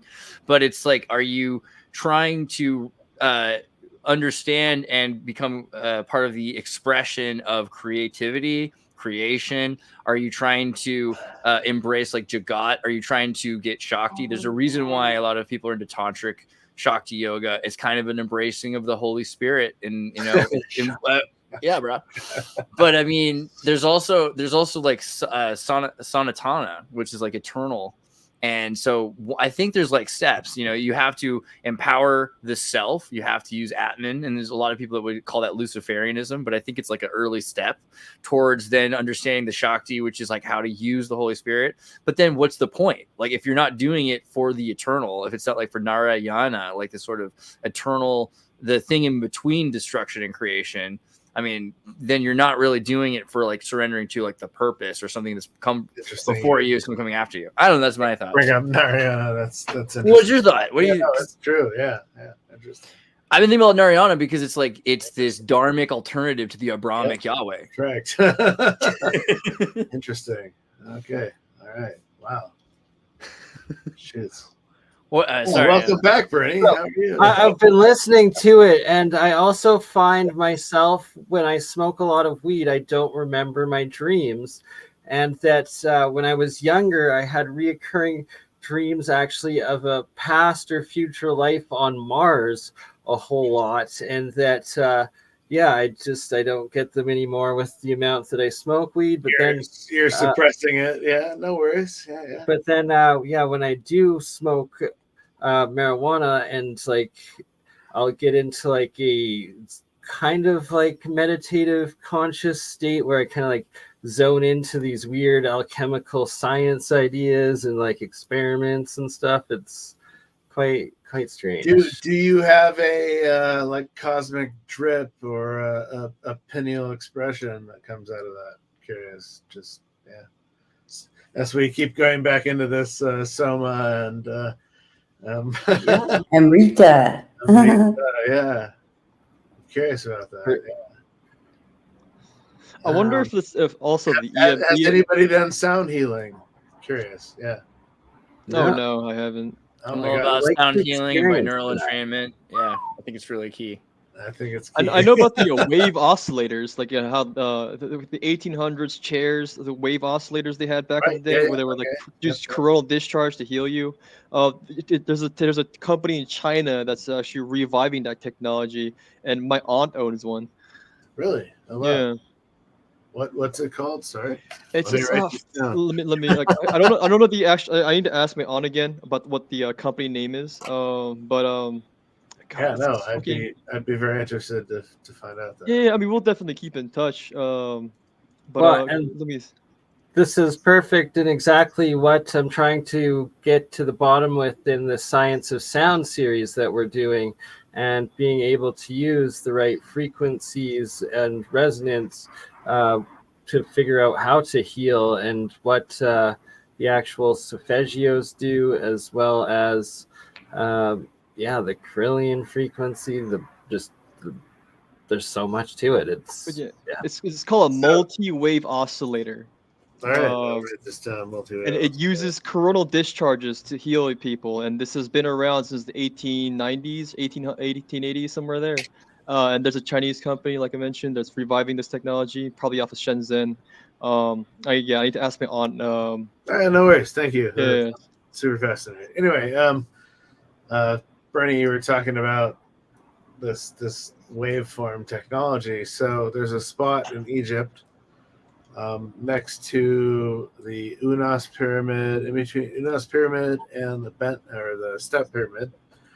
It's called the hospital. And so what people would do in the ancient times, what I've been told, is they would lay on the tablet or the projection table, and the doctor or the facilitator would go up into the upper area, and there's two alcoves, one on each side. And he would put his head into one alcove and create a tone, and that tone would then resonate with the person sitting on the table, and he would be able to see, like an MRI, what's going on in the physical body, and he could go to both the right and left channel of the body. I heard they would do that while they laid on a salt bed when they did that. No, exactly. And this I've heard this several times going to the spot. They call it the hospital, and it's like now it's all open air, but in the back days, it had a shaft or a temple structure over top of it. But it's between the Unas pyramid and the Step pyramid. It's like the most amazing space. And seeing some of these sites in both Peru and even Egypt, it's just like, oh my god, what the fuck? It's like there's so many of these magical sites that are what we're starting to see what is going on here, you know? Just well, it's just about remembering in what tone and to play certain sounds in what order, you know, and that unlocks things and accesses things and does things. We just need to remember the tones. And so the tones get into the drip technology. Here we are talking about the sacred geometry, the different chants and throat singings, and right, what do you mean by the drip technology? What is that? Would you like to step in, Julia? I mean, I'm from Silicon Valley. I'm afraid of becoming a blood boy, but tell me about the drip. I want to know. Amrita and Soma, yeah. So yeah, do you think it's just from breathing exercises and achieving like bhakti? No. What are you talking about? So even Jay Widener's talking recently about melatonin, and so we secrete this from our pineal gland. I mean, it's not so much my research. That's why I'm like, Julia, step in. Oh, the cerebral spinal fluid? Yeah. Yeah, the cerebral spinal fluid and how it's one molecule different than seawater and how it actually bathes, like it emits light and vibration and how it bathes the pineal and how it spins similarly to DNA style and the heart flow and the three, you know, with the two individual axis that spin around the third one, but that you know, it's like this crystalline tech that's inside of us and our spinal fluid, and then when it reaches the pineal and that whole process, that there's way to access it and amplify it to where you reach these higher state of consciousness that they say the soul swims in the CSF. Like that it's inside of us. Randolph Stone, the inventor of polarity therapy, he, you know, said the soul resides in it. And the fact that essentially also explaining why these saltwater isolation bathrooms work too, because you're becoming still oneness with that, and then the crystal salt water you're in with is then exponentially amplifying you. You're talking like radium baths or something like this? Yeah, interesting. Yeah, there's a lot. You've never heard of these the isolation saltwater isolation tanks or whatnot? Oh, I've done isolation tanks. Yeah, no, I tell everybody to do one of these. 90 minutes. You go into samadhi. You're like 45 minutes into it, and you go, wait, how long have I not been breathing for? Hold on a second. I mean, like, there's a lot of stuff though. Like just doing yoga will produce melatonins in your brain. You know, like the more you do, like the more you do Kundalini yoga, the more visceral the reaction becomes to your mind. And then like when I first. You're creating this soma in your own body. That's right. Yeah, I remember as a kid being like, "Haha, Wikipedia says that I'll get pseudo." Like when I first started doing Kundalini yoga, I was like 15, and someone was like, "You're not allowed in my house." I'm like, "What the hell are you talking? You're not allowed in my house because you're doing Kundalini yoga. That's dangerous." I was like, "Are you kidding me?" Now I actually like called him one time. I was like, "You know what? You're right. You were right. I didn't realize. I'm driving one day in an electric car and I experienced pseudo death on the highway, and all of a sudden I see everything like inside of the eyes of." You know, yeah, it was a lot at once. And then I'm back again. And I'm like, thank God I'm alive. And I'm like, you got to be careful with yoga. That's the thing that can happen literally just from yoga, you know? Experience. So like, holy shit. You can literally have a excretion of DMT because you have so much stored up. And if you're not practicing proper sadhana and grounding and release, let him tell it. So there's a guy in India named Pilot Baba. Okay, so he's part of like Kumbh Mela that happens every 8 years, something like this. They do major Kumbh Mela or minor, and so it's where the Brahmaputra and the Ganges meet together and they create Saraswati, the river to God or whatever. And there's so many of these amazing like spiritual events that happen there, and one of them is this guy Pilot Baba. And so Pilot Baba was an Air Force pilot for the Indian Air Force, and he got into a dogfight with call sign Peanuts. It's funny, this guy, his name comes up everywhere. But Peanuts took him out in a dogfight, and he got into a flat spin like you see in Top Gun, and he was going out of his brain, and he lost consciousness. And in losing consciousness, he regained consciousness and was able to recorrect his aircraft and land it. He was totally unconscious, like totally, but had consciousness. And so he realized that even though I can't breathe in my own aircraft, I have the ability to have consciousness. And so he started getting to what they call samadhi breathing. And so they would bury him underground for like a day or 2 days. I'm serious. They would put him, they'd put a mirror under his face, and he'd breathe out for minutes on end, and then he would stop breathing for like 10, 15, 20 minutes. There was no condensation on the mirror. And they realized, okay, he's in samadhi. And they would put him in the ground, completely bury him, no tubes, anything going into the pit. And 2 days later, they would bring him back up. And they would put the mirror under his face, and it would take like 30, 40 minutes for him to come back to consciousness. And all of a sudden, you start seeing the condensation on the mirror. And it's like, what has this guy just done? You know, he's gone through samadhi technique. And this is very rare. It's hard for people to do this because you're breathing without breathing. You're going into, I just did a water fast for 3 days and then a massive liver cleanse. And doing a water fast was like crazy because after day one, you're like getting hilarious and you're like, I don't know if I could do this. And you're consciously, you know, totally disseminating and decreating your ability to do it.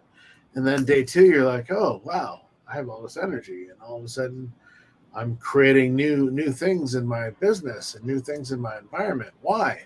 Well, I'm not spending all this energy digesting. I'm now spending it creating. And it was mind-blowing. And then day four, I did a liver cleanse. And man, the pea-sized and, you know, the liver and gallbladder stones that come out of your system, mind blowing. I suggest everybody. Just from doing a water fast? I did 3-day water fast, and then I did a liver cleanse. Wait, so how do you do a liver cleanse? Whew, all right. Well, okay, if it's too much, you don't have to get into it. Andreas Moritz has an excellent liver cleanse recipe. Andreas Moritz, Moritz. Thank you. Correct. Gotcha. I'll look into it right now. So basically, you fast for a day before. I did a 3-day fast. Okay. Mm-hmm.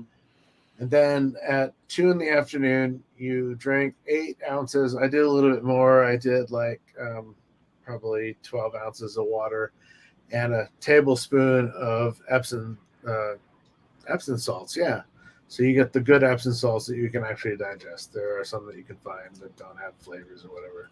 You can digest them. They act as a laxative. So 2 p.m, 5 p.m, you do another one, 8 ounces or 12 ounces, whatever, another tablespoon of Epsom salts. 8 p.m, same thing. So it's like every 3 hours. Be around a toilet because you're going to be shitting water out of yourself. Pardon my French. Anyway, family-friendly show. Sorry, you're going to have some issues. And then at 10 p.m, you do 6 ounces of lemon juice. So it's about 4 lemons you're squeezing into a glass.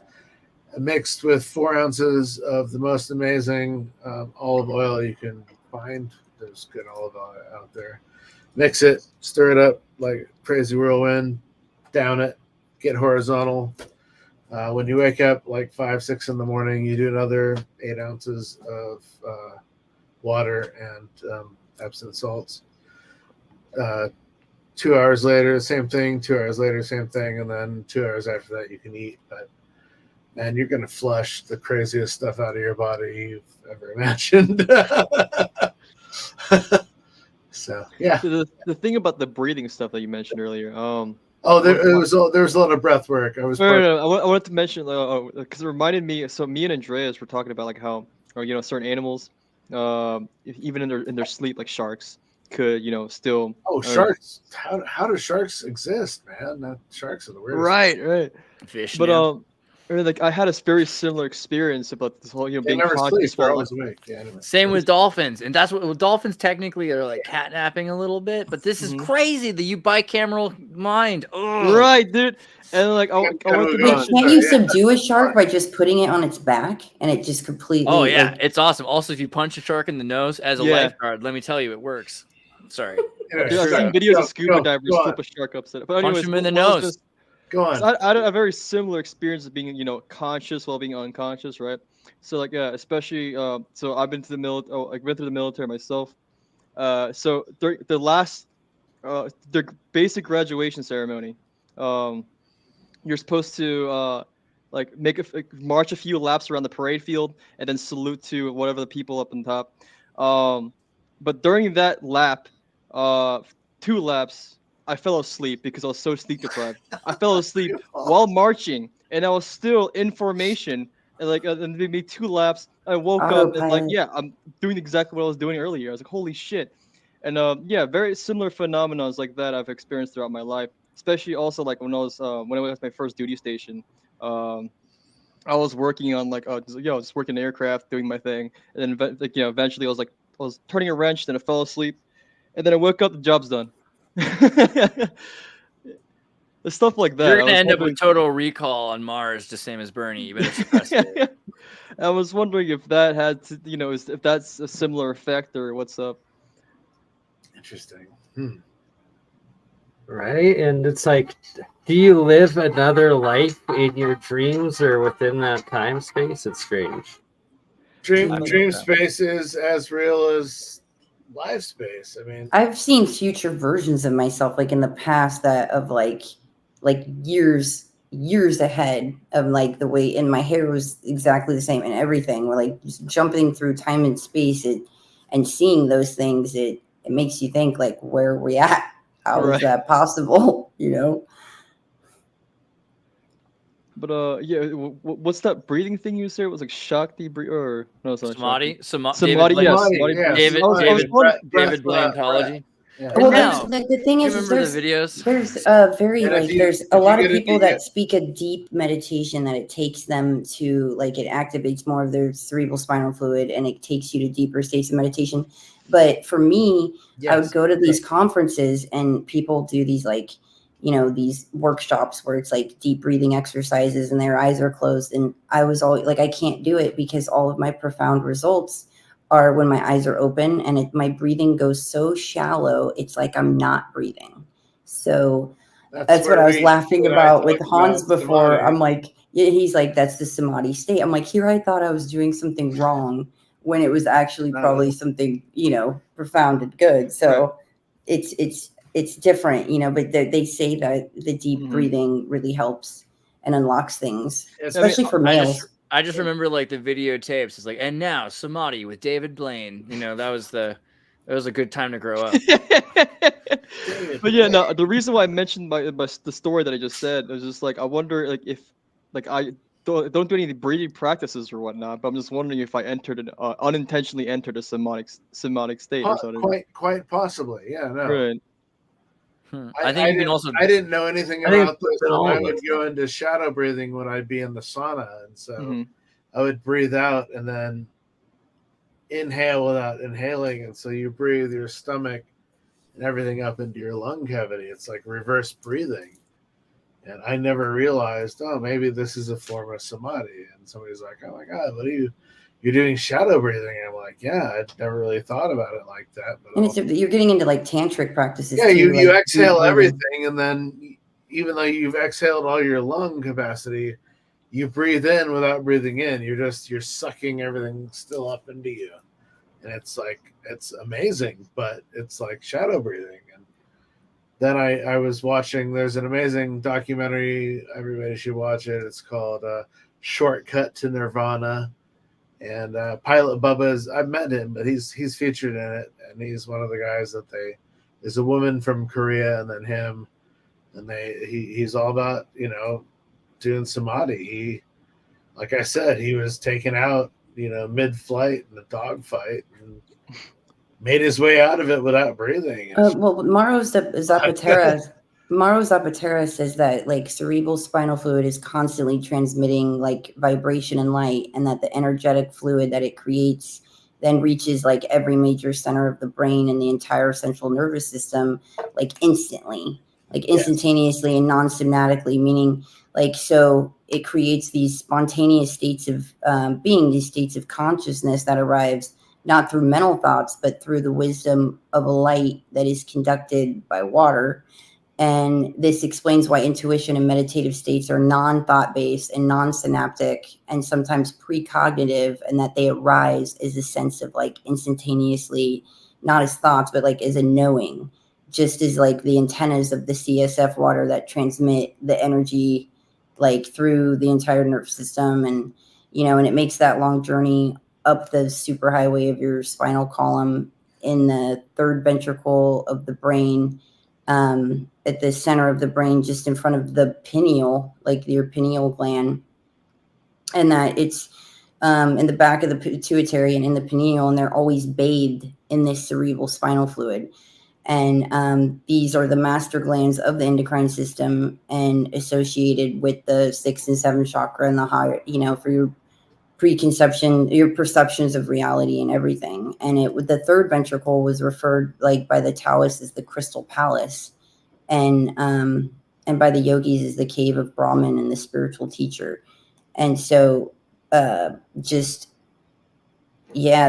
coming together is like, and that's what that one guy said, Maharaj, like where the fluids come together, the I am appears. So it's like, what are your thoughts about dream and dream technology on that? Because that sounds like it's coming straight out of dream tech.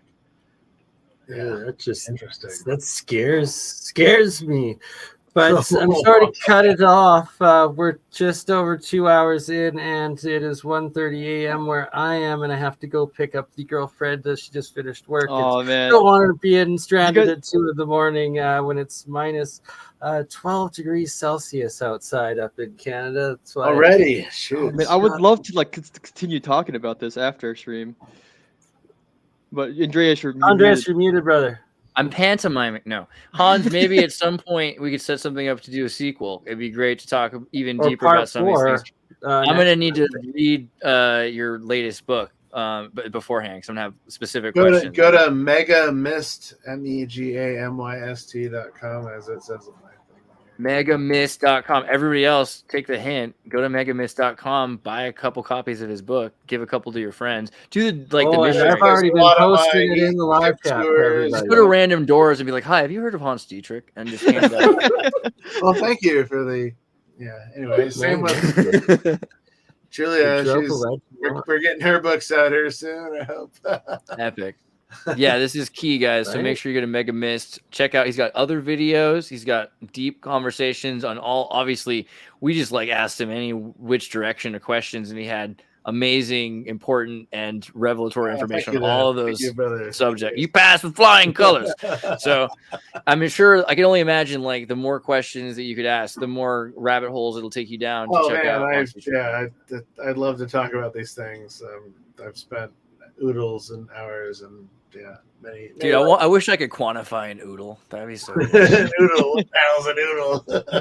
It's not a noodle, but it's metric oodles. Well, all right. And also make sure that you check out Julia Common. She's got juliacommon.com, which is if you can, so if Bernie, you want to try to pull up the link, Julia's website is a great resource if you're trying to look into independent. I have Julia's YouTube up right now. I'll take it. I'll take it. That's okay. Awesome score. Yeah. You can, from the YouTube, after you've subscribed, click on the link. If you want to do a hypnosis regression, I can do that for you. Andre. Oh yes, I would love to. My God, I've been looking. I was actually about to pay somebody to do that. Like, you know, there's like you still are. Go get Julia. She's the one to do it. Hell yeah. Now I need to do this as well. Yeah. Like, no, if you want the right person, Julia is great. all And do. she's going to help you in a holistic way because, you know, it's about making sure you're in a healthy place to do this too. right, So 'cause I was afraid that like, you know, these regression clinics on the No, I just think I go into like deep theta brainwaves. Like that's my realm is the theta brainwaves. And you want somebody that can take you to the theta. I do. That's my realm. And I am Andres. Score. Here you are. All right. Yeah. Visit the Xirtus. Subscribe to me. I appreciate it when you do. Enjoy the videos. If you do enjoy the videos, like, comment, subscribe, and request some hit singles from Hans Dietrich. I think that's what we'll do. We'll make some shorts because Bernie's been making shorts. So a lot of you going to see some of these pieces. Appreciate the work you're doing, Bernie. Exactly. And thank you, Hans and Julia and Ganwu and Xirtus. And we will be back and do it all over again Hell yeah. at the latest next week for round 4. This was round 3 with Hans, 3 Wednesdays in a row. Why not round 4? Actually, it is weird. Right? So, the quaternity. Appreciate we'll it. Thank you so much. and thank you all and love you. I love you guys. Woo to the woo, and thank you, Julia, and everybody else. Au revoir. Cheers. Much